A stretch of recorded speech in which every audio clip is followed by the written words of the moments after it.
Google has just announced an Android Auto update is coming that will do a much better job of seamlessly integrating with your car's screen. Google Maps, in-car streaming, and widgets are about to get a major overhaul for Android users in most EV brands. At the top of the list is a new auto-adapting feature that will allow Android Auto to nicely fill the growing number of screen shapes cars are going with. For example, the electric Mini that EV Rider tested comes with a circular display. The new Android Auto will now adapt rather than just being a rectangle in the middle of the screen. The same thing applies to the Lucid Air's curved display, or the brand new BMW iX3, which has a very unusual trapezoidal screen shape. In the case of the Mustang Mach-E, Android Auto has already steadily improved. It's a much better layout, in my opinion, than it was when I first got the car, although that was in part due to a Ford-specific over-the-air update. And Google Maps will now be able to wrap edge-to-edge. And speaking of Google Maps, it's being updated with a redesigned 3D view that shows things like buildings, overpasses, and terrain. Here's a list of brands that will be receiving the update. And for those of you that may not already know, Google is also in the process of rolling out native EV route planning.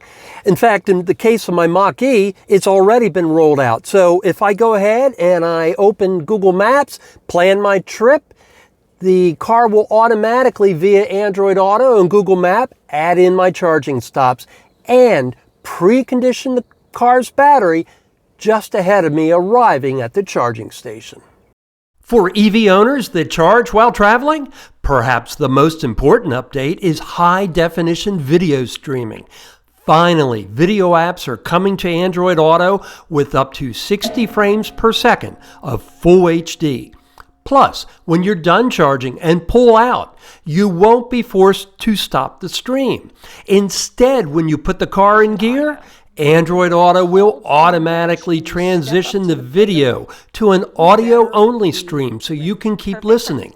Widgets are also coming, allowing you to put overlays on top of Google Maps. And Gemini is being fully integrated, meaning you'll have one of the best large language AI models in your car. And while you might think that's overkill, it's going to have a lot of practical applications as it integrates with services. For example, you'll be able to tell Gemini to order your usual DoorDash meal right from your car and have it waiting for you the second you get home. Cars with high-end audio systems are also getting an improvement with support for Dolby Atmos. Now, one thing that wasn't mentioned was whether Google would finally allow the Chrome browser to be installed for Android Auto.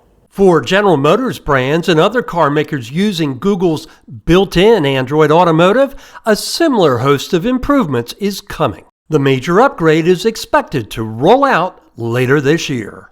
If you've enjoyed this episode of EV Rider or found it useful, please go ahead and give this video a like, hit that notification bell, and subscribe so I can continue to bring you EV news and adventures in EV motoring. Thanks so much for watching, and we'll see you again soon.